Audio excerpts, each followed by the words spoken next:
દર્શક મિત્રો, આપના લોકપ્રિય કાર્યક્રમ મહામંથનમાં આપનું સ્વાગત છે. હું છું સુદાન ગઢવી.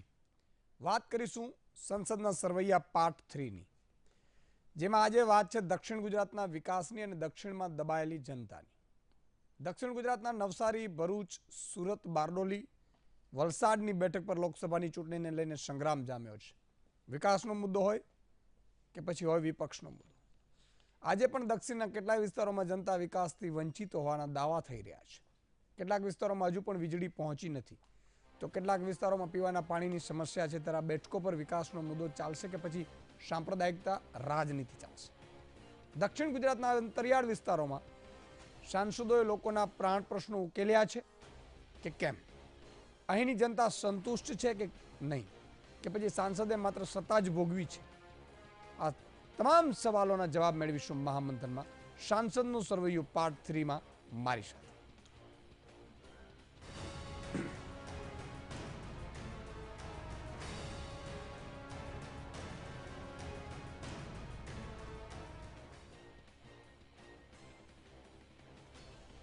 આજે છેલ્લા બાકી રહેલા સાંસદોનું સરવૈયું આપણે કરીશું. મુદ્દાઓ તો લેશું જ, સાથે સાથે કેટલીક બાબત ચર્ચા એ પણ કરીશું. એ પહેલાં થોડું હું જરા આપણે બે પોઈન્ટ કહી દઉં. મતદાનનો સમય ચૂંટણી પંચે વધાર્યો છે.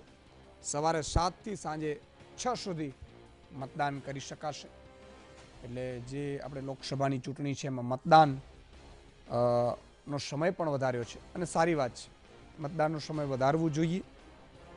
બીજી મારી અપીલ એ છે આપ સૌને કે મતદાન જરૂર કરજો. મતદાન સાથેની સેલ્ફી પણ વીટીવીને મોકલજો. મતદાન એ તમારો ને મારો એક એવો અધિકાર છે સાહેબ, કે મતદાન કરીશું તો પૂછવાનો અધિકાર છે. અને મતદાન બહિષ્કાર નહીં કરવાનું, મતદાન ચોક્કસ કરવાનું. જો તમે એમ કહેશો ને કે હું મતદાન તો ચોક્કસ કરીશ, તો નેતાઓ ડરશે. તમે એમ કહેશો ને કે મતદાનનો બહિષ્કાર કરીશ એટલે ચૂંટણી પંચ ડરે, નેતાઓને મજા આવે. શું કામ ખબર છે? ચલો એટલા તો પડવાના બંધ થઈ ગયા. એટલે સમજો જરા, થોડીક સમજવાની કોશિશ કરવી છે. અને એટલે જ આ અભિયાન એટલા માટે છે. પણ એની સાથે સાથે મારી જે કાયમીની અપીલ છે એ એટલા માટે રહેવાની છે કે સાહેબ, એકવાર જનતા શુદ્ધ થશે ને,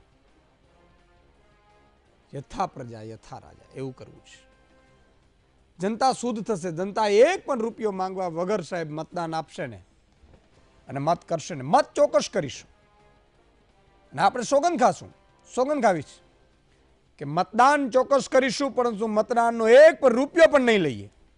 પણ હા, જે પણ અમે વાયદા તમે કર્યા છે એ પૂરા નહીં કર્યા તો સાંસદના ઘરની સામે બેસી જશું એ નક્કી છે. અને એવી રીતે જાગૃત થાવ. મને ઘણા બધા મિત્રો, મને બહુ આનંદ થાય છે. ઘણા લોકો મને કહે કે સુદાનભાઈ, આ તમે બધા ભડકાવો છો. હું ભડકાવાનો ધંધો નથી કરવાનો. દિવાસળી દેવાના તમારા કામ હશે, મારા નહીં. પણ જનતા સવાલ તો પૂછે ને, અને સવાલ પૂછવું જોઈએ. કારણ કે સાંસદોને બધાને એવું જ હતું કે આપણે તો આપણે નેતાના નામે, આપણે પાર્ટીના નામે, આપણે સિમ્બોલના નામે જીતી જઈએ છીએ. કામ નહીં કરશું તો ચાલશે. હવે નહીં ચાલવા દઈએ.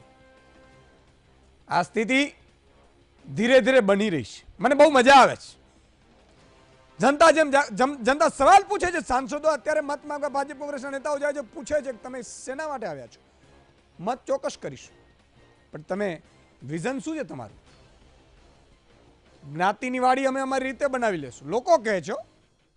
મને એક જણાએ કહ્યું કે સુદાનભાઈ, આજે આવ્યા હતા નેતા, અમે એને કહ્યું કે તમે અમારા વિકાસના કામો કરો. જ્ઞાતિની વાડી અમારામાં તાકાત છે. જ્ઞાતિની વાડી અમે બનાવી લેશું. એક પણ રૂપિયો, 500 રૂપિયા અમારે ભીખ નથી જોતી. ભીખ પણ અમે મજૂરી લઈને કરી લેશું. 500 રૂપિયામાં મત નહીં મળે. અમારો જ્ઞાતિનો આગેવાન કહેશે તો પણ નહીં મળે, કારણ કે તેતરોથી અમે ચેતી ગયા છીએ. આટલી બધી જાગૃતિ સાહેબ આવે ને, હું તમને છાતી ઠોકીને કહું છું સાહેબ કે બદલાવ આપણે લાવીશું. બદલાવ એવા લાવીશું કે જનતા નક્કી કરશે. જનતા જના આ લોકો દરેક વખતે કરે છે શું ખબર છે? એક તો મોટી મોટી વાતો સભામાં કરી અને આપણે આંજી દે. એ તમે જનતા મહામંથનના માધ્યમથી ધીરે ધીરે જાગૃત થવા માંડી. વીટીવીના માધ્યમથી એને ખબર પડી કે અહીંથી જે પણ સંદેશો જાય છે આ પડ્યો બોલ ઝીલો છે. એટલે હું અપીલ કરું છું આપને કે આટલી જાગૃતિથી સાહેબ ધ્રુજારી છૂટી ગઈ છે પક્ષોની અંદર. તો તમે વિચાર કરો, હજી તો આપણે 40-50% માન જાગૃત થયા હશે. હજી તો જાગૃતિ તો બાકી છે સાહેબ. એમ કેવી હાલત થશે? એટલે આ સંસદના સરવૈયા એટલા માટે જો હિસાબ કરીશું તો ખબર પડશે કે હવે ક્યાંક હિસાબ થાય છે, ડર થશે. બહુ જરૂરી છે. નેતાઓ અને અધિકારીઓ હંમેશા જનતાથી ડરતા રહેવા જોઈએ. અને આ તો મીડિયા માઇક આંગલું, હું તો એમ કહું છું, હું મારી જાતને પણ કહું છું, આવું કોઈ નહીં કહે. કહેશે કોઈ? મારે એ પણ કહેવું છે, દલાલીઓ બંધ કરજો, નહીં તો આ જનતા તમને પણ ફેંકી દેશે, વાર નહીં લાગે. આ જનતા જનાર્દન છે અને એ નક્કી કરે છે શું કરવું શું ના કરવું. ઠુમકા બહુ થયા, સચ્ચાઈ બતાડો, નહીં તો હાલતી પકડો. સચ્ચાઈ નહીં હોય તો માનજો તમારી જગ્યા પણ નહીં હોય. અને એટલે સાંસદના કેટલાક ચર્ચાઓ થઈ ગઈ. તમને ખબર છે કેટલીક ગ્રાન્ટો પડી રહી છે. તમે વિચાર કરો, રૂપિયાની કમી જ નથી સાહેબ. આપણે વલખા મારતા હોઈએ ગરીબ માણસો, અને આ લોકો ખબર નહીં ગ્રાન્ટોય પૂરી ન વાપરે. બીજી લઈ આવવાની તો વાત અલગ છે, નહીં તો સાંસદને 25 કરોડની મળે ગ્રાન્ટ, એના ઉપર પણ એ લઈ શકે. એવું નથી કે એ ન લઈ શકે. એ કહી શકે કે આ કામ બીજા 5 કરો, પણ આમાં કામ કોના કરે ખબર છે? કોઈ બુટલેગર, એને જે જ્ઞાતિનો તેતર હોય, જે આપણા નામે મત અપાવડાવતો હોય, એ ફોન કરે કે મને આ 2 કોન્ટ્રાક્ટ જોઈએ છે, અપાવડાવી દેજો ને કંપનીમાં. એટલે એના કોન્ટ્રાક્ટ સેટ થાય. તમને મને કંઈ ફાયદો થયો? ન થયો. પછી એ બુટલેગરનો ધંધો કરતો હોય, દારૂની ગાડીઓ પકડાય, ત્યાં છોડાવવાનું કામ કરે. એમાં તમને મને કંઈ ફાયદો થયો? ના થાય. પછી એ પોતાના દીકરાને સેટ કરવાનું હોય ક્યાંય, એના માટે ફોન કરે. આ જ્ઞાતિના તેતરો આ નેતાઓને ફોન કરે, કેવા કામ આ લોકો કરે છે. એટલા માટે હું કહું છું, એ પણ કોઈ નહીં કહે. પણ મેં તમને કહ્યું ને કે સમુદ્ર મંથનની જેમ ઝેર મારે પીવું છે. બહુ બધાને ખરાબ લાગતો હશે, બહુ બધા ગાળો ભાંડતા હશે, સાહેબ ખાવી છે. જનતાના હિત માટે જેટલું પણ જેને જેટલું કહેવું હોય કહેજો. પણ ઈશુદાનભાઈ અને વીટીવી આ જનતા માટે સંપૂર્ણ સમર્પિત છે. સોગંદ ખાઈને કહું છું. ઘણા લોકોને પાછું એવું પણ થતું હશે, કારણ કે એમાં દલાલિયા હોય ને, એને ખબર પડે કે મારો રોટલો આમાં છીનવાઈ જશે, ઈશુદાનભાઈ કહેશે ને વીટીવી કહેશે તો, એટલે પછી એ 5-25 લોકોને ઊભા કરે, સોશિયલ મીડિયા ઉપર પણ ઊભા કરે કે જોજો આનો છે, પક્ષનો છે, આ કોંગ્રેસનો છે, અથવા તો આ ભાજપનો છે. એવાથી પણ ચેતતા રહેજો. અને એવો સડસડતો જવાબ આપજો. હું એના વતી તમારા માટે હું સોગંદ ખાઉં છું, ખાતરી આપું છું તમને. આવી કોઈ ખાતરી કોઈ ચેનલ ઉપર કોઈ નહીં આપે. હું તમને ખાતરી આપું છું. ઈશુદાનભાઈ ના વેચાશે કે ના ખરીદાશે, વીટીવી ના વેચાશે કે ના ખરીદાશે. એટલે એને જવાબ તમે આપજો. એટલે તેતરો પણ બંધ થવી જોઈએ, કારણ કે એનો બિઝનેસ રોટલો છે ને પૂરો થઈ ગયો. ઘણા અધિકારીઓનો રોટલો પૂરો થઈ ગયો. લાંચ, હજી તો એસીબીને અહીંયા બેસાડીને તમારી સમક્ષ એસીબીની કામગીરીને આપણે ખૂબ વખાણીશું અને એને પણ આપણે કરીશું ચૂંટણી પછી. મારા એટલા બધા પ્લાનિંગ છે સાહેબ, ગજબના છે. પણ એક વાત, તમારે વેચાવાનું નથી. તમને કોઈ ખરીદી શકે ને એ આ ધરતી ઉપર પેદા ન થતો હોવો જોઈએ, એવી હિંમત રાખો તમે. અને કોઈ મામલામાં પડવાનું નહીં. ભાઈ મારે કામથી મતલબ છે. તમે કામ કરશો, પક્ષ કયો છે મારે નથી પડવાનું, માણસ કેવો છે એ પણ તમે જોઈ લેજો. એ તમારું કામ છે, મારું નહીં. પણ મારી ગુજરાતની જનતા, સાહેબજી, જનતા જનાર્દન જે ભગવાન ઈશ્વરમાં મંદિરે આપણે જઈએ છીએ ને, તો એકવાર એની દર્શનની સામે પણ એકવાર એની મૂર્તિની સામે પણ એકવાર પ્રાણ લેજો કે હું મતદાન ચોક્કસ કરીશ, 1 પણ રૂપિયો લીધા વગર, ખરીદાવ્યા વગર. અને એની મજા જોજો તમે. તમે વેચાશો નહીં, ખરીદાશો નહીં સાહેબ, એની મજા આવશે. બાકી દલાલીઓમાં પડશો ને અને એ તમારા સંતાનને પણ ખવડાવશો ને, હું તો કર્મના સિદ્ધાંતમાં માનું છું. પાછો શાસ્ત્રો કહે છે ખરાબ લક્ષ્મી તમારા સંતાનને ખવડાવશો ને તો એ તમને ગાઢ બાંધશે મોટો થઈ. એટલે બધું અહીંનું અહીં છે, ક્યાંય મજા નથી. એટલા માટે આજે ચર્ચા કરવી છે સાંસદોના સરવૈયાની. બે વાત મારે કરવી છે. આજે મધુભાઈ શ્રીવાસ્તવનો એક વિડીયો વાયરલ થયો. વોટ ભાજપને પડવા જોઈએ, નહીં તો તમને ઠેકાણે પાડી દઈશ. પક્ષ કોઈ પણ હોય, હું આજે પણ કહું છું, આવી રીતે વિડિયા આવે એમનો, અને ત્યાં એમનો મત એવો હતો કે તમે ગેરકાયદેસર રીતે રહો છો અને તમે ગ્રામ વેરો નથી ભરતા. ગેરકાયદેસર રહેતા હોય તો ભાઈ અત્યાર સુધી તંત્ર શું કરે છે? અને એક ધારાસભ્ય આવી રીતે ધમકીઓ આપે કે આને જ અમારી પાર્ટીને વોટ આપજો, નહીં તો હું પાડી દઈશ. બૂથમાં અમને ખબર પડી જાય છે. આ શું છે? આવી પોલિટિક્સ, આવી લોકશાહી મહાત્મા ગાંધીએ કે સરદાર વલ્લભભાઈ પટેલે નથી વિચારી. તમે બાહુબલી હશો, તમે ગોળી મારી શકતા હશો, તમે 2-4 માણસોને ઉડાડી શકતા હશો, એવું તમે કહેવા માંગો છો? એનો પણ બદલો આ ધરતી ઉપર ચૂકવવું પડશે તમામ આત્માને, સમજી લેજો. અને કદાચ એકાદ 5 માણસોને મરી જાય ને તો એમ કહું, તમે સામે સવાલ નહીં કરે તમારી સામે કોઈ. આ શું, તમે શું આ મેસેજ આપવા માંગો છો? હું ગુજરાતની જનતાને અહીંથી વીટીવીના માધ્યમથી કહું છું, કોઈ પણ ધારાસભ્ય હોય કે સાંસદ સભ્ય, તમે કામ લઈને જાઓ અને એમ કહે કે તમારા ગામમાંથી મને મત નથી પડ્યા, ખરેખર તો ચૂંટણી પછી આ ઈવીએમના ડેટા આપવાના બંધ કરી દેવા જોઈએ. અમારે પણ એનાલિસિસ નથી કરવું. કયા ગામનો મત કોને પડ્યો એ ખબર પડી જાય તો આનાથી મોટું એમ કહું છું કે ગુપ્તતા ક્યાં રહી? આ ચૂંટણી પછી પણ વિચારવું પડે, ઇલેક્શન કમિશને પણ. એના ડરથી લોકો મત આપી રહ્યા છે કે અમારા ગામનું ખબર પડી જશે કે અમે કોને મત આપીએ છીએ. કોંગ્રેસનો ધારાસભ્ય હશે ને અમે મત ભાજપને આપ્યો છે તો કોંગ્રેસનો ધારાસભ્ય અમને એમ કહેશે કે અમે તમારું કામ નહીં કરીએ, અથવા તો ભાજપના ધારાસભ્યને આપીશું કોંગ્રેસ એ ચૂંટાશે તો એમ કહેશે કે તમે કોંગ્રેસને મત આપ્યો છે. તમારી સામે કામ લઈને જાઓ ને કોઈ મતનું કહે ને સાહેબ, તે ભાઈનો વિડીયો ઉતારી લેજો. ધારાસભ્યો, સાંસદો, મંત્રીઓ કોઈ ચલાવે કે નહીં ચલાવે, તમારી વીટીવી તમારી ચેનલ ચલાવશે. શું આ માંડ્યું છે? આપણે કઈ લોકશાહીની વાત કરીએ છીએ? કેવી લોકશાહીની વાત કરીએ છીએ? વચ્ચે મને યાદ આવી ગયું, એ પણ કહી દઉં છું, આ પક્ષોથી પણ ચેતજો, આ બીજી તેતરો છે. કેટલાય પક્ષો રૂપિયા લઈને, સારા વ્યક્તિઓ હોય ને નિષ્કલંક આવતા હોય, એના સંતાનની સોગંદ ખાઈને આવતા હોય તો એને મત આપવા મને કોઈ વાંધો નથી, એ મારું કામ નથી. પણ પોલિટિકલ પાર્ટીના કહેવાથી જો અપક્ષો, મેં કીધું ને કે સંપૂર્ણ સિસ્ટમ એવી ચેન્જ કરવી છે મારે. વીટીવી ને તમે સાથ સહયોગ આપો, ઈશુદાનભાઈને તમે સાથ સહયોગ આપો, એવી સિસ્ટમ બનાવી સાહેબ. એવા નેતા તમારા ને મારા આવશે ને કે આપણે વંદન કરવાની ઈચ્છા થશે કે આહા. ભાવનગર મહારાજા કૃષ્ણકુમારસિંહજીને યાદ કરો.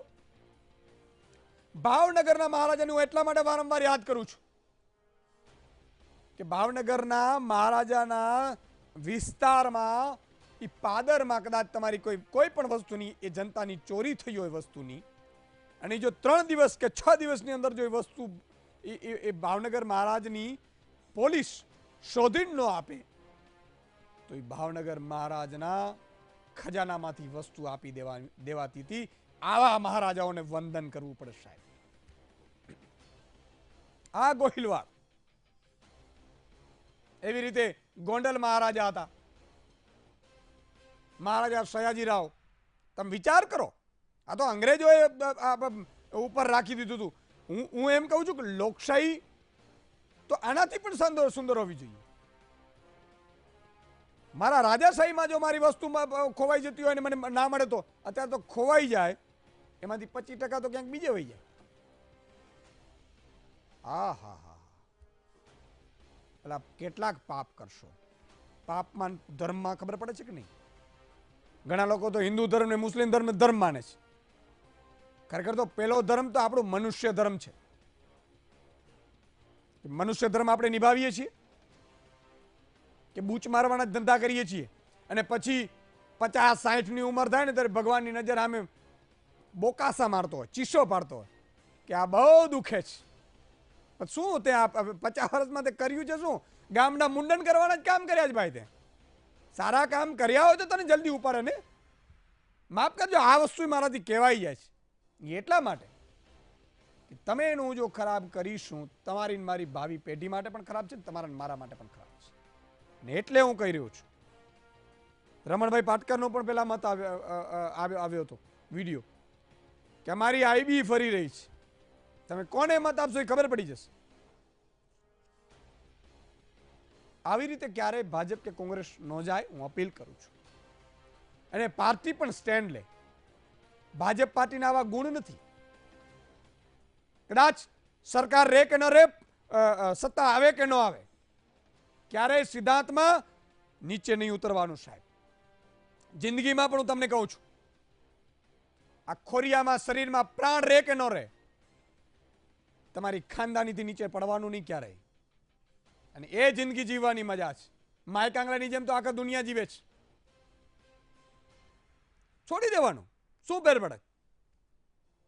સત્ય, સાચું અને ઈમાનદાર, નિષ્ઠા, નિયત, આ તો તમારા મારા લોહીમાં હોવું જોઈએ. એટલે આવી રીતની કામગીરી કરવી એ બહુ જરૂરી છે. ને એટલા માટે મહામંથનમાં 4 મહાનુભાવો જોડાયા છે. સાંસદના સરવૈયા ઉપર વાત કરવી છે. છોટાઉદેપુરમાં રામસિંહભાઈ રાઠવા, ટિકિટ કપાઈ ગઈ છે. 89% હાજરી હતી. 501 પ્રશ્નો પૂછ્યા. 30 ડિબેટમાં ભાગ લીધો. 10માંથી 5 માર્ક્સ એને મળ્યા છે. ભરૂચના સાંસદ મનસુખભાઈ વસાવા રિપીટ કર્યા છે. 10માંથી 6 માર્ક્સ મળ્યા છે. એણે 284 પ્રશ્નો પૂછ્યા છે. 88% હાજરી છે. સંસદમાં 30 ડિબેટમાં ભાગ લીધો છે.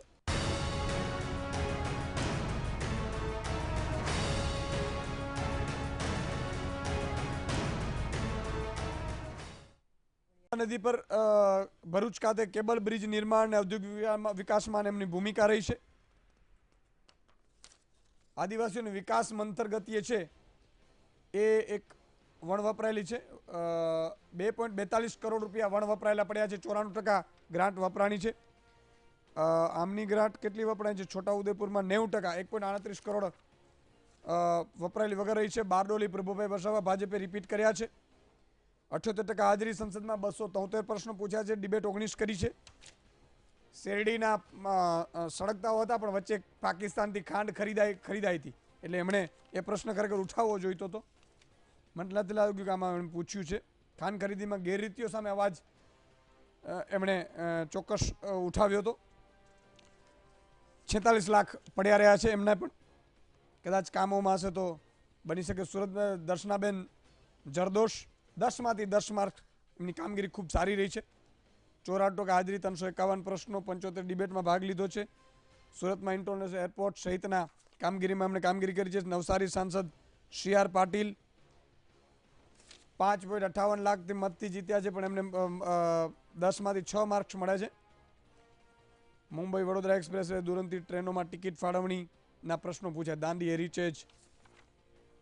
વલસાડના સાંસદ કેસી પટેલ એમણે ફરી રિપીટ કર્યા છે. વચ્ચે હની ટ્રેપમાં એ ફસાયા હતા અને હની ટ્રેપમાં એમનું નામ પણ હતું. એમણે ફરિયાદ પણ પછી કરી હતી. 0 પ્રશ્ન પૂછ્યા સાહેબે. વલસાડના સાંસદ કેસી પટેલ સાહેબે 81% સંસદમાં હાજરી છે. 0 એક જ ડિબેટમાં ભાગ લીધો છે. વાપી વલસાડની ક્રિકેટ ઝોનમાંથી બહાર નીકળો, મહત્વનું યોગદાન, રેલવે સ્ટેશનનો વિકાસ, મહત્વની ટ્રેનોનું સ્ટોપેજ, એવા કામો કર્યા છે. એમણે 10માંથી 5 માર્ક્સ મળે છે. અને 3.19 કરોડ વણ વપરાયેલી મારી વલસાડની જનતાની ગ્રાન્ટ પડી રહી. 4 મહાનુભાવો જોડાયા છે. PVS શર્મા સાહેબ છે, ભાજપના નેતા છે. નિમિષભાઈ શાહ કોંગ્રેસના નેતા છે. ડિમ્પલબેન રાવલ રાજકીય વિશ્લેષક છે. મનસ્વી થાપર પર રાજકીય વિશ્લેષક. શર્મા સાહેબ આપણા પાસે આવવા માંગીશ. જે રીતે સાંસદોએ કામગીરી કરવી જોઈએ, સાંસદોએ મુદ્દા ઉઠાવવો જોઈએ. કેટલાક સાંસદો મને ખબર નથી પણ ઘણા ગામડામાંથી જ્યારે પ્રશ્નો આવે ત્યારે ખબર પડે કે સાંસદ સાહેબ છે એ આપણા સિટીઓમાં ચક્કરો મારતા હોય છે પણ એને ગામડાઓમાં પણ કોઈક માણસ રહે છે જેનો મત પણ આપે છે. અને આપે ખબર હશે ગુજરાતમાં 2014માં 26માંથી 26 અમે મોકલ્યા છે કમળ, અને એટલા માટે મોકલ્યા છે કે શહેરોની માત્ર સમસ્યાઓ નહીં, ભાજપ પાર્ટી માત્ર શહેરોની નથી, ગામડાઓની પણ પાર્ટી છે, એ સાબિત કરીને આપણે આપ્યું હતું. મોદી સાહેબ ઉપર વિશ્વાસ હતો ને સાંસદોને આપણે ચૂંટીને પણ મોકલ્યા છે. ઘણા લોકોની ગ્રાન્ટ પણ ફાળવણી પૂરી વપરાઈ નથી, કેટલાક લોકોએ પ્રશ્નો પણ પૂછ્યા નથી. અને સવાલ એ છે કે કેટલાક મહત્વની જે સમસ્યાઓ છે, સમસ્યાઓના પ્રશ્નો પણ સંસદમાં ઉઠાવ્યા નથી. તો શર્મા સાહેબ, આ વ્યક્તિઓમાં મોટાભાગે રિપીટ પણ થયા છે. શું કહેશો?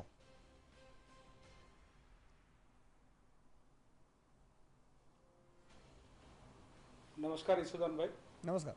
સૌથી પહેલા કે 2014ની ચૂંટણીમાં 26 લોકસભા સીટ આપીને ગુજરાતે ભારતીય જનતા પાર્ટી ઉપર પૂરે સંપૂર્ણ વિશ્વાસ વ્યક્ત કરી હતી. ત્યારે આ ગુજરાતની જનતાના 65% 65% ગામડાઓમાં રહે છે અને 35થી 38% જેટલું શહેરોમાં રહે છે. આ 26 લોકસભા ક્ષેત્રોમાં જે કામ થયું છે, અભૂતપૂર્વ કામ છે. હું ગણવા માંગુ છું. હું સાઉથ ગુજરાતની હું ચોક્કસ કહી શકું, કેમ કે સાઉથ ગુજરાતની 5 જિલ્લામાં હું ઇન્ચાર્જ પણ હતો સોશિયલ મીડિયાની અને મીડિયાની. હું ચોક્કસપણે કહી શકું જે વિકાસના કામો થયા, જે આદિવાસી ભાઈઓના કામો થયા, જે શહેરી વિસ્તારોના પ્રજાના કામો થયા, એનાથી મને ખાતરી છે. અને પાર્ટીએ પણ જે 5 સાંસદો ઉપર પૂરે વિશ્વાસ મૂકીને પાછા રિપીટ કર્યા છે. મારા ભરૂચના મનસુખભાઈ હોય, અથવા નવસારીના CR પાટીલ હોય, કે સુરતના દર્શનાબેન હોય, વલસાડના કેસીભાઈ હોય, અથવા બારડોલીના પ્રભુભાઈ હોય, 5 સાંસદોએ પૂરેપૂરી વિશ્વાસ મેળવ્યા છે પ્રજાને. બહુ બધું કામ થયું છે, વિશ્વાસ ન કરી શકે એટલું સરસ કામ થયું છે. છેલ્લા 5 વર્ષમાં હું કહી શકું, જે તમે જ ગણાવ્યા કે ભરૂચમાં શું કામો થયા, આદિવાસી વિસ્તારોમાં શું કામો થયા, ગામડાઓ સુધી અમે રોડ પહોંચાડ્યા, પ્રજાને શહેરી વિસ્તારોને જોડવા માટે કેબલ સ્ટેટ બ્રિજ અમે શરૂ કરી, આદિવાસી પ્રજાને એ લોકોના હક મળે એના માટે અમે પ્રયત્ન કરી અને અમે અપાવ્યા. સાથે સાથે સુરતમાં ડાયમંડ ઇન્ડસ્ટ્રી હોય, ટેક્સટાઇલ ઇન્ડસ્ટ્રી હોય, બધા ઇન્ડસ્ટ્રી માટે અમે ખૂબ કામ કરી અને એ લોકોને વિશ્વાસ મેળવ્યા. સાઉથ ગુજરાતમાં મોટા ભાગના લોકો શેરડીની ભાવ હતું, શેરડી અને બીજા જે ફૂડ પ્રોસેસિંગ ઇન્ડસ્ટ્રી માટે પણ અમે ખૂબ કામ કરી છે. નવસારી વિસ્તારમાં ફૂડ પ્રોસેસિંગ ઇન્ડસ્ટ્રીની પણ અમે ખૂબ મોટા પાયે શરૂ પણ કરી છે. વલસાડ ઇન્ડસ્ટ્રીયલ એરિયા છે અને એ સાથે સાથે વાપી અને અલગ અલગ વિસ્તારોના જે ઇન્ડસ્ટ્રીયલ યુનિટ્સ ચાલે છે એમાં પણ અમે ખૂબ કામ કરી છે. એટલે મને કોઈ ડાઉટ નથી અને મને પૂરેપૂરી વિશ્વાસ છે કે 5 અને આખા ગુજરાતના જે 26 સાંસદો પાછા ભારતીય જનતા પાર્ટીના જ રહેશે. કેમ કે મને વિશ્વાસ છે મારા સાંસદો ઉપર. એ લોકોએ ખૂબ કામ કરી છે. ગ્રામીણ વિસ્તાર હોય, શહેરી વિસ્તાર હોય, કોઈ પણ વિસ્તાર હોય, કોઈ ભેદભાવ વગર અમે ખૂબ કામ કરી છે અને મને વિશ્વાસ છે 26 પાછા રિપીટ થશે. તમે વિશ્વાસ વ્યક્ત કર્યો, પણ હું તમને કેટલાક વસ્તુ ગણાવી લઉં કે શિક્ષણની અપૂરતી સુવિધા, પછી હોસ્પિટલોમાં જે ચાલે છે ખાલી જગ્યાઓ, ખેડૂતો માટે તમને કહેવું પડશે મારે કે જ્યારે ચીસો પાડીને હું અહીંથી ચીસો પાડતો તો સાંસદો જાઓ તમે, જ્યારે પાક વીમા અખતરાની વાત હતી કોઈનો વિડીયો આવ્યો નહોતો. એટલે કદાચ ગયા હશે પણ એમણે એવું કહ્યું કે ભાઈ માની લે ધારાસભ્યો કેટલાક પહોંચ્યા છે ભાજપ અને કોંગ્રેસ બંનેના. પણ ખેર નિમિષભાઈ, PVS શર્મા સાહેબ કે જે આ 3જો દિવસ છે મારો સાંસદોનો સર્વરનો, એટલે 26 સાંસદો છે, આ છેલ્લા સાંસદો રહી ગયા છે. પણ ઓલ ઓવર સાંસદોની પણ વાત કરીએ તો મોટા ભાગના એકાદ બેને બાદ કરતા ગ્રાન્ટ પણ વપરાયેલી પડી રહી છે. કેટલીક બાબતો સાંસદોએ ઉઠાવવા જોઈએ, પ્રશ્નો દિલ્હીમાં એ ઉઠાવ્યા નથી. ગુજરાતના જે મિટિંગો મળતી હતી, પહેલાં તો એવું હતું કેટલાક કોંગ્રેસના સાંસદો હતા ને તો મિટિંગ પણ મળતી હતી. મુખ્યમંત્રી નરેન્દ્રભાઈ અહીંયા હતા ત્યારે આપણા પડતર પ્રશ્નો ત્યાં રજૂઆત થતા હતા. એ પડતર પ્રશ્નો પણ એમને મોટાભાગના પડ્યા રહ્યા છે.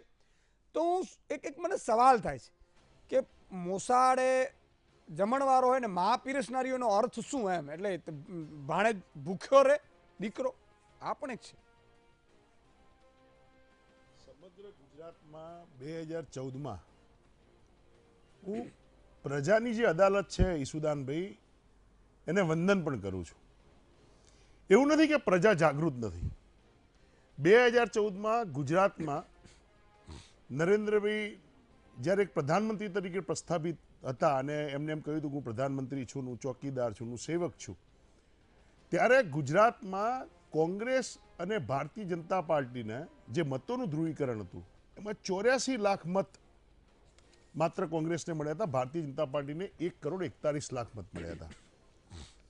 2017માં 3 વર્ષમાં પ્રજાની જે આશા છે એ ઠગારી નીવડતા બહુ મોટું ધ્રુવીકરણ થયું અને જે 60 લાખ નવા મતદાર, એટલે એમાં 32 લાખ નવા મતદાર ઉમેરાયા અને 28 લાખનું મતદાન વધારે થયું.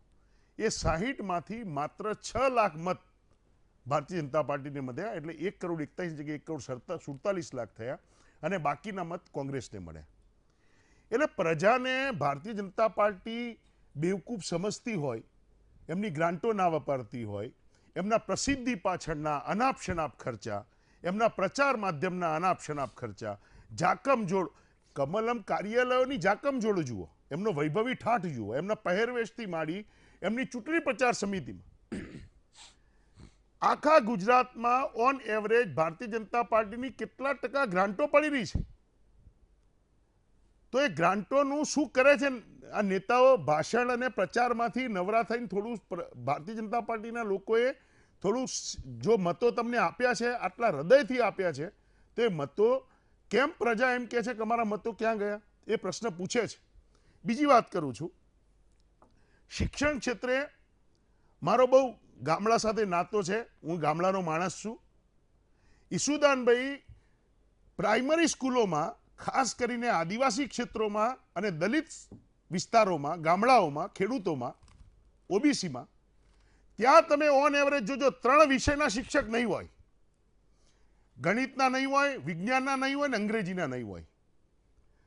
આ ભારતીય જનતા પાર્ટી બહુ એક મોટું ષડયંત્ર કરી રહી છે.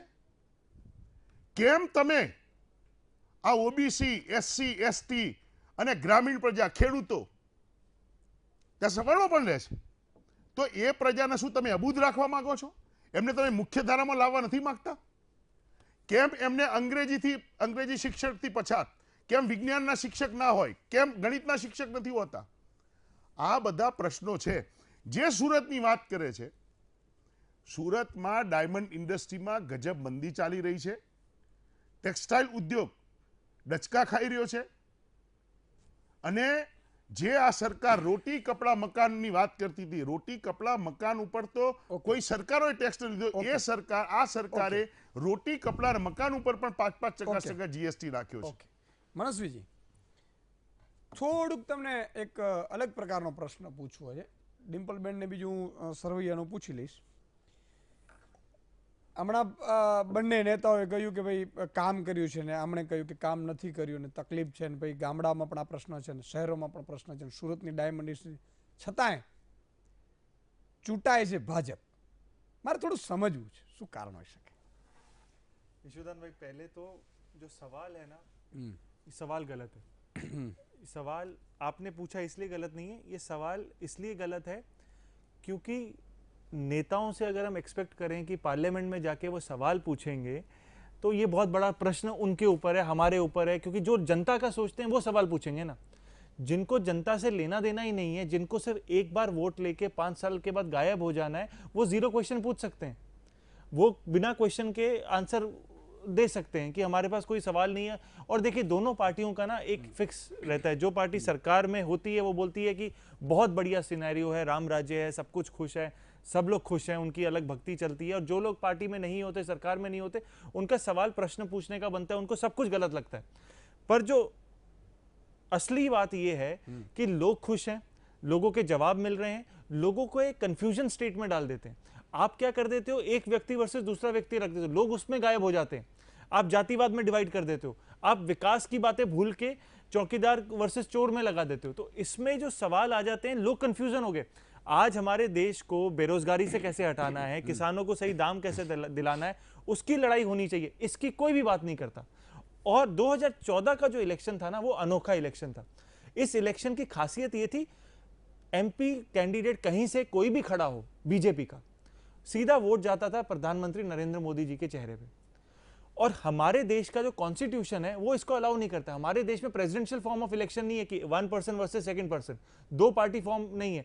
उस क्षेत्र का जो लोकसभा कैंडिडेट है आप उसको वोट करते हो, वो आपके सवालों को पूछेगा पार्लियामेंट में, पर ऐसा नहीं हो रहा। सबको एक अलग अंडरस्टैंडिंग से दिया जा रहा है कि ये लड़ाई है भाजपा वर्सेस कांग्रेस की, नरेंद्र मोदी वर्सेस राहुल गांधी की, जो असलियत में नहीं है। अगर नरेंद्र मोदी तो बाकी सारी सीटों से 26 की 26 सीटों से खड़े नहीं होने वाले, तो वो सवाल के आपके उत्तर भी नहीं दे सकते।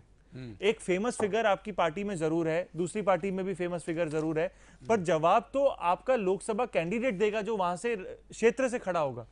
जब आपको पता ही नहीं होता, लोग वोट करने जाते हैं उनको पता ही नहीं कि उनका लोकसभा कैंडिडेट कौन है, और जब उनको ये इंफॉर्मेशन ही नहीं है, उनको ये लेना देना ही नहीं है, तो वो सवाल भी अपने लोकसभा कैंडिडेट से कैसे पूछेंगे? और जब आप सवाल लोकसभा कैंडिडेट से नहीं पूछोगे तो वो पार्लियामेंट में कैसे सवाल पूछेगा? तो जवाब हम उनसे एक्सपेक्ट कर ही नहीं सकते हो, क्योंकि मुद्दे ही गलत है। बीजेपी कह रही है वो गलत है, कांग्रेस कह रही है बीजेपी गलत है, पर एक एनालिसिस ऑडिट दोनों पार्टियों ने नहीं किया कि कहां गलती है और कैसे कैसे सुधारा जाए। बहुत साची बात है, अगत्यनी बात है, नोट करी लेजो तम बधा अत्यारे वीटीवी जोता हो तो। एक तो जे मनस्वीजीनी बात आवी एमां एक क्लियर थयुं कि एक तो आपणे खबर ज नथी कि आपणे कोने चूंटी रह्या छीए, ए व्यक्ति पासेथी शुं काम लेवुं छे, बराबर? मारी जमीन कोई हूँ कहेवाय ए पेलामां दबाई गयो अथवा तो एनो केस चाली रह्यो ने आपणे कंईक सांसद तमे उकेली दो, ए न थाय। એટલે પ્રશ્નો છે, એક તો તમારા સ્કૂલના, તમારા આરોગ્યના, ડોક્ટરના, તમારા રસ્તાઓના, તમારા ભાવના, ખેડૂતો હોય તો પાક વીમાના, વેપારીઓ હોય તો એના પ્રશ્નો, જો કોઈ લાંચ માંગે છે કે નહીં, જીએસટી કેટલી રાખવી જોઈએ, એ બધા પ્રશ્નો હોય। નાના ઉદ્યોગોને તો એને મોનોપોલી કેટલી કંપનીઓને આપી દીધી હોય તો તોડવાના। આ તમામ જે મુદ્દાઓ છે એના ઉપર તમે મત કરો। તમે મત એટલે આવું જ થાય છે ને? बिल्कुल, आप देखिए अहमदाबाद ईस्ट के कैंडिडेट परेश रावल थे, वो 5 सालों में 5 बार भी लोगों के संपर्क में आए इलेक्शन के बाद। ये बड़ा सवाल है, आप जिसको वोट करते हो, ये सवाल बीजेपी से नहीं है, मेरा सवाल हम सब लोगों से भी है। हम लोग जब प्रश्न ही नहीं पूछेंगे, हम अपने कैंडिडेट को जब प्रश्न ही नहीं पूछेंगे तो वो हमारे को आंसरेबल भी नहीं है। वो गायब है, वो बोलते हैं कि अब मैं इलेक्शन नहीं लड़ूंगा। वो लड़े ना लड़े, उससे लोगों को तो नुकसान हो रहा है। 5 साल इतना कीमती नुकसान थी। और आप देखिए शर्मा साहब जिस तरह बता रहे हैं कि किस तरीके से राम राज्य आ गया, सब कुछ बिल्कुल परफेक्ट है, पर बड़ा सवाल ये, जब एमपी आप अपने लोकसभा क्षेत्र में है ही नहीं, तो गलतियों को कैसे सॉल्व करोगे जब आपको पता ही नहीं कि क्या गलत है? नहीं तो आ શું જોઈને મત આપશે? સમજી લો કે પરેશ રાવલ આવી ગયો અથવા તો મનોજ જોશી આવી ગયો, બીજા આવી कोई भी ગયા, आगे તો કેમ મત કેમ આપે? હું આવી શર્મા સાહેબ આપની પાસે આવીશ, એક મહાનુભાવ હજી બાકી છે, શું કામ મત આપે છે? इसमें मत जो लोग देते हैं, हम लोग जो देते हैं, हम लोग कैसे देते हैं? हम लोग वेव में आके देते हैं। हम लोग ये नहीं देखते मेरा वोट जो है मेरे क्षेत्र में मेरे एमपी को जाएगा, पर मैं वोट सोच के देता हूं कि जो कौन अच्छा प्रेजेंटेशन दे रहा है, किसकी कम्युनिकेशन अच्छी है, किसकी एडवर्टाइजमेंट अच्छी है, कौन ज्यादा पब्लिकेशन कर रहा है, जो मेरे माइंड में दिखता है, જેનો મતલબ કઈ दूसरा मतलब ही नहीं। अभी फॉर एग्जांपल आप देखिए टीएमसी का बहुत बड़ा पैसा उनके पास आ जाए, वो बहुत एडवर्टाइजमेंट करने लग जाए, मैं ममता बनर्जी की पार्टी को वोट करके क्या करूंगा? ममता बनर्जी मेरी कैंडिडेट थोड़ी होने वाली है, मेरा कैंडिडेट तो मेरे क्षेत्र का जो लगने वाला है वो होने वाला है। मैं उसको वोट क्यों दूं? उसकी क्वालिफिकेशन क्या है, उसका सोशल इंजीनियरिंग क्या है, उसने कितना देश के लिए अपने क्षेत्र, देश तो ईशुदान भाई बहुत बड़ा है, देश के लिए काम करना तो किसी व्यक्ति के लिए बात नहीं है, अपने अपने लोकसभा क्षेत्र में काम कर लेना वही देशभक्ति है। एक्चुअल में सिर्फ एमपी क्षेत्र की भक्ति करो तो देशभक्ति होती है। એટલે આનો અર્થ એ થયો કે આપણું મુંડન કેમ થાય છે, આમ થાય છે, ખબર પડી ને? પછી કે ઈશુદાનભાઈ તમે આ નથી કરતા, ઈશુદાનભાઈ ક્યાંથી કરે, એના હાથમાં થોડું છે, આ તો ચીસો પાડીને થોડુંક પ્રયાસ કરીએ કે કંઈક થઈ જાય। પણ મુદ્દો એ છે કે તાલુકા પંચાયત સભ્યો હોય, જિલ્લા પંચાયત સભ્યો હોય, આ બધાને તમે જોઈ માપી સાંસદ ધારાસભ્ય અને મત આપો। મત એટલે શું છે તમને ખબર છે? મતની તાકાત કેટલી છે સાહેબ? મતની તાકાત એને ઝુકાવી શકવાની તાકાત છે કે અહીંયા અત્યારે ગામડામાં ફરી રહ્યા છે ને, થેલા નાખીને ખેસ પહેર્યા હશે, 5-25 લોકોને આમ કરતા હશે, નમસ્કાર કરતા હશે, વંદન કરતા હશે, આ મતની તાકાત છે। જુઓ તમે આ, અને પછી તો નથી જોવાના, પણ હવે એવું નહીં થવા દો। તમે જો મારી સાથે રહેશો આખું ગુજરાત, હું તમને ચેલેન્જ આપું છું કે આ બધાને પકડીને એના વિસ્તારમાં નહીં જાય ને તો આપણે એનું કરીશું કેમ વિસ્તારમાં નથી આવ્યા, પણ એના માટે તમારે સાથ આપવો પડશે. અહીંયા એકલો ઈસુદાનભાઈ કંઈ નહીં કરી શકે. આ લોકોને તો મજા થઈ પડશે. ઈસુદાનભાઈ સામે 200 લોકોને કહી દેશે કે સોશિયલ મીડિયા ઉપર ભાઈ એના વિરુદ્ધ પ્રચાર કરી દો એટલે એ થઈ જાય. એ તો એના માટે કંઈક ખર્ચો, આમાં તો આપણે તો અકેલા છીએ સાહેબ. આ તો તમારો બધાનો સાથ હશે તો ગાડી દોડશે. હમ ચલે તે અકેલે લોક જુડતે ગયે ઓર કારવા બનતા ગયા તો થશે. આ ડિમ્પલબેન તમારી પાસે આવું છું, કેમ આવું થાય છે? देखो ईशुदानभाई, थापर साहेबे જે વાત કરી, in democracy people gets the government what they deserve. એટલે અહીંયા આપણે દોષ આપણી જનતાને પણ અમુક અંશે આપી શકીએ, કારણ કે વેમાં જવાની જરૂર નથી.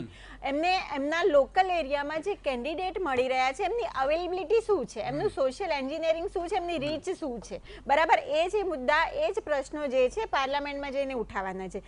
બીજું કે વિકાસની જે વાત કરી રહ્યા છે અહીંયા મિત્રએ જે કોંગ્રેસના જે આવેલા છે એમને વાત કરી કે શિક્ષણનો મુદ્દો, હા ચોક્કસ શિક્ષણના મુદ્દાઓ છે ને ગામડામાં બહુ જ એ મુદ્દાઓ પેચીદો પ્રશ્ન બની રહ્યા છે, જેવી રીતે ખેતીના મુદ્દાઓ પણ, કૃષિના મુદ્દાઓ પણ પેચીદા છે.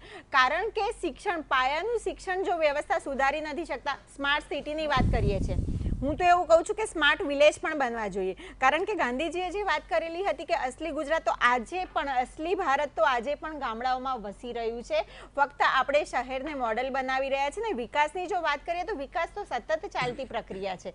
કોઈ ગવર્મેન્ટે વિકાસ કર્યો છે, પાછળની ગવર્મેન્ટે કર્યો છે, અત્યારની ગવર્મેન્ટ કરી રહ્યા છે, એવું નથી. વિકાસ એ સતત થઈ રહ્યો છે. વ્યક્તિનો પણ વિકાસ છે અને સાથે સાથે સમાજ, દેશનો વિકાસ છે.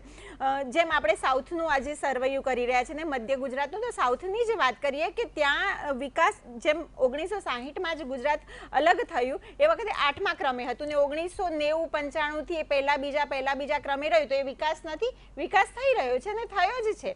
પરંતુ સાથે સાથે હા, સાઉથના મુદ્દે હું ચોક્કસ કહીશ કે જે ગ્રાન્ટો છે વપરાતી પણ નથી. તો શું એ કેરી ફોરવર્ડ થઈ રહી છે? નવા એમપી આવે છે, એમને નવી ગ્રાન્ટ મળે છે, જે બાકીની વધી એ ગ્રાન્ટને સીએફ કરે છે, કેરી ફોરવર્ડ કરે છે અને પછી આગળ લઈ જાય છે. કારણ કે જે આદિવાસી વિસ્તાર છે ત્યાં તો કદાચ જે હું, મારી પાસે જે માહિતી ઉપલબ્ધ છે, હું કહીશ કે રામસિંહ રાઠવાની કોન્સ્ટિટ્યુઅન્સીમાં 25 કરોડમાંથી 12 કરોડ જેટલા જ એમને પ્રાપ્ત થયા અને એમાંથી 9 કરોડ જેટલા વપરાય છે. ખરેખર ત્યાં પણ વિકાસની જરૂરિયાત છે, કારણ કે ટ્રાઇબલ એરિયા છે અને ત્યાં એ વિકસવો જોઈએ.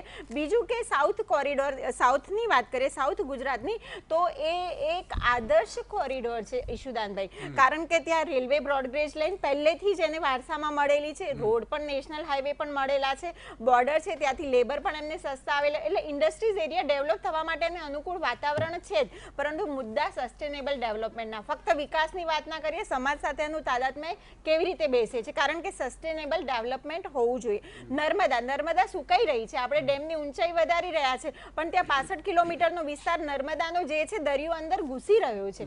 તો એને તમે કેવી રીતે અટકાવો? પાણીમાં TDSનું પ્રમાણ વધી રહ્યું છે. તમે જે પોલ્યુશન, વાપી અને અંકલેશ્વરની વાત કરીએ, કારણ કે સાઉથ ગુજરાતની વાત કરી રહ્યા છે, તો ત્યાં પોલ્યુશન વર્લ્ડમાં આપણે જોઈ રહીએ કે 1 થી 10 સિટીમાં વાપી ને અંકલેશ્વર ઇન્ડસ્ટ્રીઝ છે. તો એ હવે વિકાસ થઈ ગયેલો છે. કારણ કે આપણે જો રોડ, રસ્તા, પાણી, આરોગ્યના મુદ્દા ઉપર જો આ લોકસભાના ઇલેક્શન, એ તો નગરપાલિકા, ગ્રામ પંચાયત ને વિધાનસભાના ઇલેક્શનમાં પણ લડાતા મુદ્દાઓ છે ને એ વખતે પણ આ ડિસ્કશન થતા હોય છે. પરંતુ આપણે આપણી વરવી વાસ્તવિકતા છે ડેમોક્રેસીની, લોકશાહીની ને ભારતના માટે હું કહું છું કે આ જે ઇલેક્શન છે એ ફક્ત ઇમોટિવ, એટલે કે લોકોના ભાવાત્મક મુદ્દે પણ લડાતા હોય છે. ઘણી વખત આપણે જોયું છે ને, આપણે એના સાક્ષી બની રહ્યા છીએ કે કોઈ એક સ્ટેટમેન્ટ આવે છે ને એમાં સરકારો બની જાય છે સ્ટેટમેન્ટને કાઉન્ટર કરવામાં. જેમ કે થાપર સાહેબે વાત કરી કે ચોકીદાર અને ચોર તેના કાઉન્ટરમાં આખા, મતલબ, અને ભૂતકાળમાં પણ એવું બનેલું છે. તો મુદ્દો વિકાસનો છે, લોકોની બેરોજગારીના પ્રશ્નો છે, ડાયમંડ ઉદ્યોગ પણ અત્યારે બેરોજગારી મંદીમાં જઈ રહ્યો છે.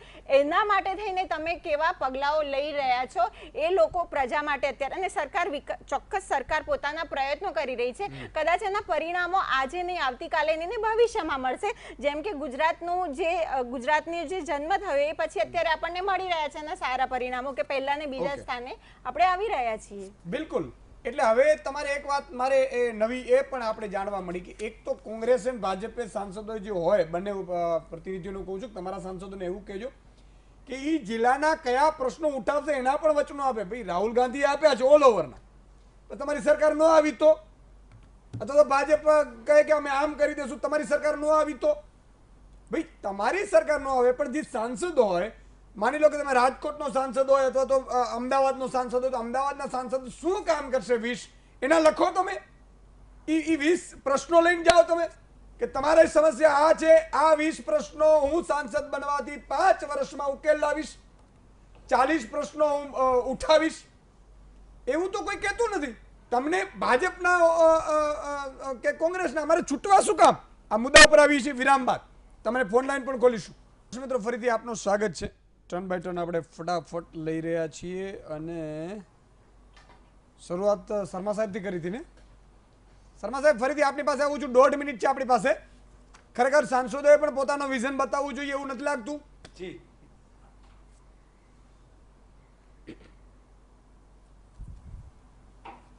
ના બતાવવું જોઈએ, પણ પાર્ટી પણ પોતાના પ્રોગ્રામ પણ બતાવવું જોઈએ કે પાર્ટીના નેતા કોણ છે, નીતિ શું છે, નિયત શું છે, અમે કયા કામો પર કામ કરવા ઈચ્છીએ છીએ અને સાથે સાથે અમે છેલ્લા 5 વર્ષમાં શું કામ કર્યું છે એ પણ પાર્ટીનો એક ઇતિહાસ રહ્યો છે કે ભાઈ છેલ્લા 5 વર્ષની હિસાબ આપો, આવનાર 5 વર્ષ માટે પ્રોગ્રામ બતાવો, પછી વોટ માંગો.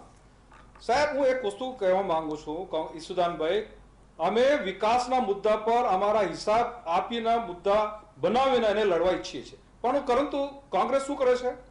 દેશને મજબૂર કરીને, દેશને એકદમ વીક કરવાની એ જે વાતો કરે છે, પાકિસ્તાનને મજબૂત કરવાની વાત કરે, આર્મીને તમે કરો છો ને પછી તમે શર્માજી કરવાની વાત કરે, એ બધી વાતો પર મુદ્દા લઈ જવાની કોંગ્રેસ વાત કરે છે. અમે એના માટે અમે કોંગ્રેસના વિરુદ્ધમાં આ મુદ્દાઓ પર પહેલા જવાબ માંગીએ છીએ. ડેવલપમેન્ટની વાત કરું છું. પાકિસ્તાન 10 વર્ષ પહેલા પણ આપણું કઈ ઉખાડી નતું શક્યું અને આજે 10 વર્ષ પછી પણ ઉખાડી નહીં શકે. કોઈની તાકાત નથી. પાકિસ્તાન અહીંયા આવીને આપણા બચલા સમાન છે પાકિસ્તાન. તો પાકિસ્તાનની વાત રહેવા દો સાહેબ. અમારા માટે મુદ્દા નથી. અમે અમારા નહીં મુદ્દા, અરે જનતાના વિકાસની વાત કરો સાહેબ. પાકિસ્તાન તો અમે પડ્યું છે ને અમે પડ્યું રહેશે. હવે ચોક્કસ એને જવાબ આપીશું. હું વિકાસ જ કહું છું. અમારી ઈસુદાનભાઈ અમે ચોક્કસ વિકાસના મુદ્દા પર વાત કરવા માંગે છે. શર્મા સાહેબ આપણી સૈનિકો પર આપણે ભરોસો છે. સ્કીમ પર વાત કરવા સૈનિકો પર ભરોસો છે. આપણે ત્રણેય પાંખો પર ભરોસો છે. પાકિસ્તાનનું મમરું ના આવે, ચણા મમરા ના આવે. હવે આગળ વધો. શું કરવા માંગે છે? કોંગ્રેસ મુદ્દા ભટકાવીને પાકિસ્તાનને મજબૂત કરવાની વાત કરે. અરે મજબૂત ન થાય સાહેબ. આ વાતમાં હું સહમત નથી. માફ કરજો. વાત તમારે કરવું હોય તો કરો, પણ દેશની પ્રજાને ભ્રમણ તમે ના સાહેબ એક વસ્તુ છે. અમે દેશની અમારી ઈચ્છા છે કે દેશ મજબૂત રહે. અમારી ઈચ્છા છે કે દેશ મજબૂતી જવાબ આપે. તમે શું માંગો છો? આર્મીએ કરી કે નહીં કરી? કરી તો કેટલા જણા મર્યા? કેમ મર્યા? આ એરફોર્સ અંદર ગઈ કે નહીં ગઈ? તો કેટલા જણા મર્યા? આવા પ્રશ્નો પૂછે કોઈ? એ વસ્તુ કોઈ ટૂંકમાં તમે માનો છો સાંસદોએ પોતાનો સર્વૈયો લઈને જવું પડે પ્રજાની વચ્ચે? સાહેબ મારી પાસે સમય ઓછો છે, 1.5 મિનિટ છે એટલે હું લઈશ. નિમિષભાઈ હવે એક જ મિનિટ ઠીક છે બોલો. એક જ મિનિટ. હવે એવું એક કહું છું કે પાર્લામેન્ટરી ડેમોક્રેસીમાં એમપીની શું રોલ હોય? પાર્લામેન્ટરી ડેમોક્રેસીમાં એમપી એક ચહેરો છે અને અમે અમારા પ્રધાનમંત્રી કોણ, દેશના નેતા કોણ હશે? કોંગ્રેસ પાસે કોઈ હોય તો બતાવે અને બીજા પક્ષો પાસે કોઈ હોય તો બતાવે. અને પ્રજાને તો સમજ પડવું જોઈએ આ દેશને આવનાર 5 વર્ષ માટે કોણ સુકાની આપશે. એ વસ્તુ કોઈને ખબર નથી. અંદર લડીના હવે તમે પાર્લામેન્ટરી ડેમોક્રેસીમાં અમે એમ કહીએ કે આ અમારો એમપી છે અને આ અમારા પ્રધાનમંત્રીનો એક ઉમેદવાર છે. તમે પણ કે દરેક પાર્ટી એમ કહી શકે. ઓકે હું આવીશ આપની પાસે. ઓકે નિમિષભાઈ સંક્ષિપ્તમાં 1.5 મિનિટ મારી જોડે સમય બહુ ઓછો છે. પછી મનસ્વીજી પછી શર્માજી શર્માજી એવું છે કે તમે એક સાબિતી બતાવો કે કોંગ્રેસે પાકિસ્તાનને પ્રોત્સાહન આપ્યું હોય. અમે તો ભારત પાકિસ્તાનના ભાગલા કરી નાખ્યા હતા. વિકાસની વાત કરો, ખેડૂતોને દેવા માફ કરવાની વાત કરો. માફ કરજો, ભારત પાકિસ્તાન બાંગ્લા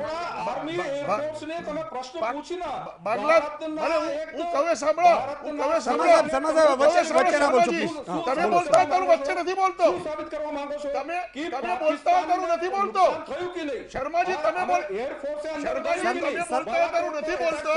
આ તમારી શર્મા સાહેબ બોલવા દઈએ. છુપાવો. શર્મા સાહેબ બોલવા દઈએ. બોલો સંજીવમાં છુપાવો. ફટાફટ બોલો. ઓકે. ભારતે પાકિસ્તાન પર હુમલો કરી અને પાકિસ્તાનના 2 ભાગલા કોંગ્રેસના શાસનમાં થયા હતા. કરાચી, ઇસ્લામાબાદ, લાહોર અને પેશાવર સુધી તિરંગો કોંગ્રેસે લહેરાયો હતો. તમારા શાસનમાં 5 વર્ષમાં 168 યુવાનો શહીદી માત્ર પુલવામા, ઉરી અને પઠાણકોટના હુમલાઓમાં થઈ છે. 5 વર્ષના નરેન્દ્ર મોદી સાહેબના શાસનમાં 1600 જવાનોની શહાદત થઈ છે માઓવાદીઓ અને આતંકવાદીઓ દ્વારા. જે હુમલો થયો કારગિલમાં એ તમારા શાસનમાં થયેલો છે. ઓકે, તમે કોંગ્રેસે આ દેશના સૈન્યને અને સરહદોને, અમે એની પર રાજનીતિ નથી કરી, અમે એમને શક્તિ બક્ષી છે. વાતું વિકાસની કરું છું, મારે આ વાતે ચર્ચા નથી કરવી, કારણ કે પાકિસ્તાન આજે નહીં, આવનારા 50 વર્ષો સુધી ભારત સામે આંખ સામે જોઈને જોઈ શકે એમ નથી. એની હસ્તી નથી ભારત સામે. અને સૈન્ય બહુ કાફી છે. ભાજપ રહે કે કોંગ્રેસ રહે કે નહીં રહે, ભારત દેશ મજબૂત છે, ભારતનું સૈન્ય જવાબ આપશે. તમે આમાં બહુ દખલગીરી ના કરશો. મારે વાત કરવી છે વિકાસની. સ્પીડમાં ખેડૂતોના ખેત ઓજારો પર, ખેડૂતોના રાસાયણિક ખાતરો પર જીએસટી આ સરકારે પહેલીવાર નાખ્યો છે. વેપારીઓને નફા કરતા વધારે જીએસટી ભરવો પડે છે. એક તમે નવી પરંપરા લાયા છો. પેટ્રોલ અને ડીઝલમાં ડીઝલ ક્યારે, ડીઝલ ઈસુદાનભાઈ, આ બહુ લાગણીશીલ વાત છે. ડીઝલ ખેડૂતો ટ્રેક્ટરમાં વાપરે છે અથવા ટ્રાન્સપોર્ટેશનમાં વપરાય છે. આ સરકારે ટકેશેર ખાજા, ટકેશેર ભાજી, પેટ્રોલ અને ડીઝલનો ભાવ સરખો કરી નાખ્યો. શરમ આવી છે સરકારને. નોટબંધીમાં 160 લોકોનું મૃત્યુ થયું, કોઈ નોટો ખોટી પકડાઈ નહીં. 2 નંબરનું નાણું ક્યાં ગયું? શું તમારા ફંડફાળામાં આવી ગયું? તમે અત્યાર સુધી વાતો કરતા હતા, માત્ર લોકોને ડિજિટલ, સ્વિસ બેંક, કાળા નાણાંની વાતો કરવી છે, કોઈ વિકાસનો કાર્ય કરવા નથી. ઓકે, સાંસદના તમારા ઉમેદવારો લઈ જવા જોઈએ કે નહીં? ઈસુદાનભાઈ, દક્ષિણ ગુજરાતમાં જીઆઈડીસીઓ કોંગ્રેસના શાસનમાં બની છે. ઈસુદાનભાઈ, દક્ષિણ ગુજરાતમાં જીએનએફસી જેવા કારખાના, જીએસએફસી જેવા કારખાના કોંગ્રેસના શાસનમાં નિર્માણ પામ્યા છે. અમે સિવિલ હોસ્પિટલો, યુનિવર્સિટીઓનું નિર્માણ કર્યું છે. मात्र अपनी जब बातों नहीं करी। ओके मनस्वी जी संक्षिप्त में देखिए, जैसा निमेश जी ने बताया कि इतना कुछ कांग्रेस के शासन में हुआ है, पर फिर भी वोट कांग्रेस को नहीं मिल रहे। फिर भी वोट का 2017 में जो उनके पास मौका था, फिर भी वो नहीं कन्वर्ट कर पाए उसको सरकार बनाने में। कहीं ना कहीं कांग्रेस को ये आइडेंटिफाई करने का अब समय आ गया है कि लीडरशिप वैक्यूम जो है पार्टी में, स्टेट लीडरशिप, स्ट्रॉन्ग लीडरशिप होनी जरूरी है अगर एक स्ट्रॉन्ग लीडरशिप स्टेट की बीजेपी से लड़ना है। और अब लोगों के बीच में ये समय आ गया है कि जब वोट देने जाते हैं हम जाति के हिसाब से या एक बहुत ही बड़ा सुपरस्टार पॉलिटिशियन के हिसाब से जो यहाँ पे लड़ने भी नहीं वाला, उसको वोट ना देके अपने क्षेत्र के मुद्दे, देखिए न्याय स्कीम आए हमारे क्षेत्र में या ना आए, हमारे क्षेत्र के मुद्दे अलग होने वाले हैं जो नेशनल मुद्दों में होने वाले हैं। हम यूनिफॉर्मकरण कर देते हैं हर मुद्दों का और उसमें कहीं ना कहीं क्षेत्र पीछे रह जाता है। बहुत सारे ऐसे लोकसभा सीट्स हैं जहां पे डेवलपमेंट ही नहीं हुआ। हम बात करते हैं बड़ी बड़ी, एक ओवरऑल एनालिसिस करके हम बोल देते हैं जीडीपी भी अच्छा है, ये भी अच्छा है, वो भी, पर क्षेत्र तो वहीं का वही है। क्यों किसान सड़कों पे हैं, क्यों युवा बेरोजगार है? आप उसका जब क्षेत्र वाइज उसका विकास करने की कोशिश करोगे अब तो वहीं पे जवाब मिलेंगे, उसकी बात कोई भी नहीं करता। और जब ये वाली बातें नहीं होती, जब आपके कैंडिडेट सही तरीके से चयन नहीं होता, आप कैंडिडेट का सिलेक्शन देख लीजिए, 2014 में highest number of criminal cases जिन पे चलते हैं वैसे लोग हमारे पार्लियामेंट में, किन लोगों को वोट कर रहे हैं? क्या वोटर्स को पता है ये क्रिमिनल्स के ऊपर इतने चार्जेस चल रहे हैं? क्या ये वाली पब्लिकेशन आती है? क्या लोगों के माइंड में ये सब होता है? और आप ही ईशुदान भाई, कोई भी वोटर आप बता दीजिए, उसको पता हो किसी के ऊपर मर्डर का केस चल रहा हो या किसी के ऊपर रेप का केस चल रहा है, कोई भी छोटा मोटा केस चल रहा हो, वो उसको वोट करेगा? नहीं करेगा, क्योंकि जनता जो है वो सही व्यक्ति को वोट करना चाहती है, पर सही व्यक्ति का चयन ही नहीं होता। विनेबिलिटी देखते हम देश को कॉम्प्रोमाइज कर रहे हैं। ओके, देश ने कॉम्प्रोमाइज कर रहे हैं। समय नानकड़ो विराम नो विराम बाद तुरंत आવીએ છીએ। વિરામ બાદ દર્શક મિત્રો ફરીથી આપનું સ્વાગત છે। ડિમ્પલબેન છેલ્લી 1 મિનિટ। હા, એટલે આપણે જે વિકાસની જ વાતો કરી રહ્યા છીએ, જો ખરેખર વિકાસના મુદ્દે લોકસભાના ઇલેક્શનો જીતાતા હોત ને હરાતા હોત તો કદાચ અટલ બિહારી વાજપેયીજી જીતી ચૂક્યા હોત શાઇનિંગ ઇન્ડિયાનું જે સ્લોગન મળ્યું હતું આપણને એ વખતે। એટલે મુદ્દાઓ અત્યારે પાયાની જરૂરિયાતો જે છે કે મોંઘવારીના પ્રશ્નો છે, જે બેઝિક વસ્તુઓ છે, શિક્ષણના પ્રશ્નો છે, આરોગ્યના પ્રશ્નો છે। હા, જાતિવાદ, રાષ્ટ્રવાદ, ધર્મનું રાજકારણ, આ બધું જ કોરાણે મૂકીને જનતાએ એમના કોન્સ્ટિટ્યુઅન્સીમાં કયા વ્યક્તિને કયા જે ટિકિટ મળેલી છે એ પૈકીનો કયો સારો ઉમેદવાર છે એને જોવાનું છે. કારણ કે જે તે પક્ષોના જે મુખ્ય માણસો છે કદાચ તમારી કોન્સ્ટિટ્યુઅન્સીમાં નહીં આવે, તમારા પ્રશ્નોના તમારા મુદ્દાઓ ઉઠાવવા માટે તમે જેને ચૂંટીને મોકલો છો એ જ વ્યક્તિ તમારું. જેમ પરેશ રાવલજીની વાત નીકળી તો એ કદાચ અહીંયા તો દેખાયા નથી જ અમદાવાદ પૂર્વમાં, પણ કદાચ પાર્લામેન્ટમાં પણ બહુ ઓછો સમય, એટલે પ્રજાના પ્રશ્નો ઉઠાવી જ કેવી રીતે શકે, કારણ કે એમને ખબર જ નથી કે શું બની રહ્યું છે મારા વિસ્તારમાં. એટલે મત એવા વ્યક્તિને આપો જે ક્વોલિફાઈડ છે, જે તમારા પ્રશ્નોને વાચા આપી શકે એમ છે, જે તમારી સાથે ઇમોશનલી પણ અટેચ છે, તો જે વ્યક્તિ તમારા માટે ભાષણથી નહીં, સારું ભાષણ કરે તો સવાલ જ નથી. કારણ કે આ સ્લોગનો ને ભાષણબાજીથી હવે પ્રજા પણ કંઈક અંશે કંટાળી ચૂકી છે. એને જે પ્રેક્ટિકલ મુદ્દાઓ છે, પ્રેક્ટિકલ બાબતો છે, પ્રેક્ટિકલ પ્રશ્નો છે, એનાથી નિપટવા માટે થઈને હવે એવા કેન્ડિડેટ અને લોકો જરૂરથી મત કરે એવા વ્યક્તિને જ કે જેનો ક્રિમિનલ પાસ્ટ ના હોય ને જે પોતાના માટે ક્વોલિફાઈડ હોય. સમયનો અભાવ છે એટલે નિમિષભાઈ, મનસ્વીજી, ડિમ્પલબેન અને પીવીએસ શર્મા સાહેબ, ચારે મહાનુભાવોનો ખૂબ ખૂબ આભાર.